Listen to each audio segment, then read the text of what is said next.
अब इसका दूसरा सवाल गुणनखंड विधि से ही 6x² minus x minus 2 equal to 0। इसमें बीच में माइनस आ रहे हैं, इनको कैसे हल किया जाएगा? इसमें भी पहले पद और तीसरे पद का गुणा किया जाएगा। 6 गुणे माइनस 2 इक्वल टू माइनस 12। जब ये कंडीशन माइनस में आती है, जब ये कंडीशन माइनस में आती है, दोनों का गुणनफल माइनस में आएगा, तो यहाँ पर देखा जाएगा कि बीच में चर पद के साथ आंकिक नंबर कौन सा है। यहाँ पर कोई नंबर नहीं है, तो इट मीन्स 1 है। 1 इसका मतलब है अब हम यहाँ पर जब ये माइनस में आता है तो 1 से ऊपर ऐसी कौन सी संख्या है जिसके पहाड़े में 12 आता है? तो हम 2 मानते हैं, 2 का पहाड़ा करते हैं तो 6 बार में आता है, और 2 और 6 का अगर हम डिफरेंस निकालते हैं, अंतर निकालते हैं, तो 4, जबकि यहाँ आना चाहिए 1। इसका मतलब ये गुणनखंड नहीं हो सकते। और ऊपर जाएंगे तो 3 और 4, 3 चौक 12, और 4 में से 3 जाएगा तो 1 बचेगा। इसका मतलब है यहाँ पर हमारे जो भी गुणनखंड हैं वो 3 और 4 ही होंगे। 6x² minus 4 minus 3x minus 2 equal to 0। 6x² minus 4x और minus minus plus 3x minus 2 equal to 0। पहले 2 पदों से जो कॉमन मिल रहा है उसको ले लीजिए। तो यहाँ पर कॉमन है 2x, 3x माइनस 2, प्लस यहाँ पर कोई भी कॉमन नहीं मिल रहा है, तो वहाँ पर एक कॉमन सभी का होता है। गुणांक 1 जो है वो उभयनिष्ठ गुणनखंड है, वो सभी में प्राप्त होता है। 3x माइनस 2 बराबर 0।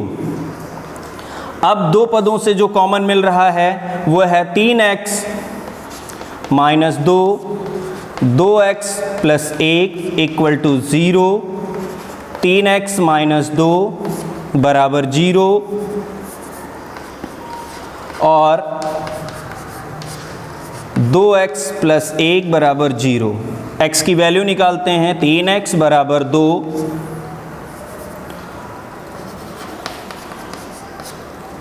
2x बराबर माइनस 1। x की value 2/3, x equal to minus 1/2। x की 2 वैल्यूज हो जाती हैं, माइनस 3/2, सॉरी 2/3 माइनस 1/2। अब x की वैल्यू यहाँ पर 2/3 और माइनस 1/2 अगर कभी भी x में रख करके पुट करते हैं तो दोनों पक्ष आपके बराबर आएंगे। इसमें एक और टाइप का सवाल आता है, एक प्रकार का और आता है जहाँ पर केवल 2 ही पद दिए होते हैं, उनकी वैल्यू कैसे निकालते हैं।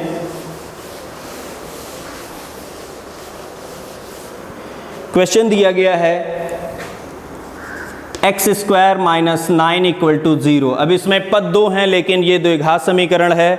अब इस द्विघात समीकरण में इसको हल करने के लिए इसमें सबसे पहले ये देखा जाता है गुणनखंड विधि में कि उसमें किसी फॉर्मूले को फॉलो कर रहा हो या फिर इसको चेंज कर लेते हैं, पक्षांतर कर देते हैं। तो यहाँ पर x² इक्वल टू 9 हो जाएगा, और जब इसका वर्गमूल निकालते हैं तो किसी का वर्गमूल निकालने के लिए अगर द्विघात समीकरण आप हल कर रहे हैं तो इसमें सबसे पहले किसी का वर्गमूल निकालने के लिए उसके पहले हम वर्गमूल के पहले ही हम प्लस और माइनस का साइन लगा देते हैं। 9, अब 9 का वर्गमूल होता है 3। x की वैल्यू +3 माइनस 3, ये 2 वैल्यूज़ हैं।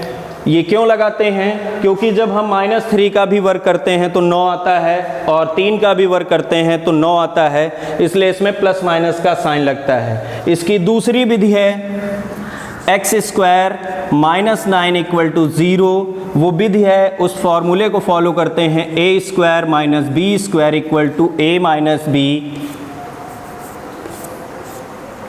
कॉमा a प्लस b, ये होता है।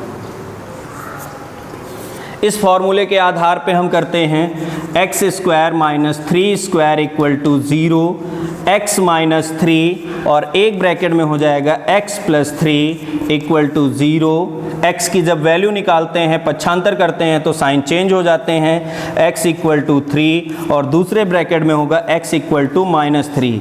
इट मीन्स x की दो वैल्यूज़ निकलती हैं 3, -3, ये दो वैल्यूज़ आ जाती हैं।